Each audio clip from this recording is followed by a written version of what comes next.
आज हा माणूस माजी न्यायमूर्ती संदीप शिंदेंना समोर काय बोलला माहिती आहे? याला काय संविधानाचं ज्ञान नाहीये की हा ढोंग करतो आणि स्क्रिप्ट वाचतो? ह्याला कुणीतरी सांगते असं बोल आक्रमक. निवृत्त न्यायमूर्ती हे कधी सुद्धा सर्व उच्च न्यायालयात किंवा सर्वोच्च न्यायालयातले निवृत्त न्यायमूर्ती हे कधी बोलवले जाऊ शकतात न्यायमूर्ती म्हणून. त्यांना ते स्टेटस असते. त्या न्यायमूर्तींसमोर काय बोललाच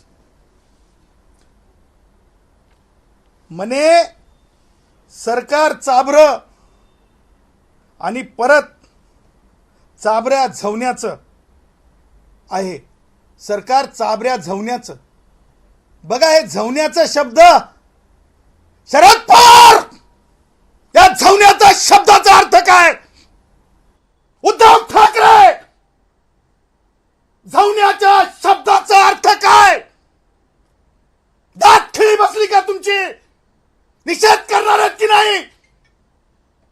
झवण्याचा गांड सारखे शब्द हा वापरतो, सार्वजनिक अपमान करतो सणासुदीच्या दिवसांमध्ये, आणि तुम्ही त्यांचे लाड करता. ह्याचं उत्तर द्यावं लागेल शरद पवार. कारण राष्ट्रवादी काँग्रेसचे वयोवृद्ध पुढारी शरद पवार आणि उद्धव तुम्हाला किती कळवळा आहे आता लोकांना माहिती आहे आणि वेगळं सांगण्याची गरज नाही. त्याचबरोबर मला तुम्हाला सांगायचंय की त्याची जी भाषा आहे आणि त्याचं जे वर्तन आहे त्याच्यामुळं आज मुंबईतले मुख्य रस्ते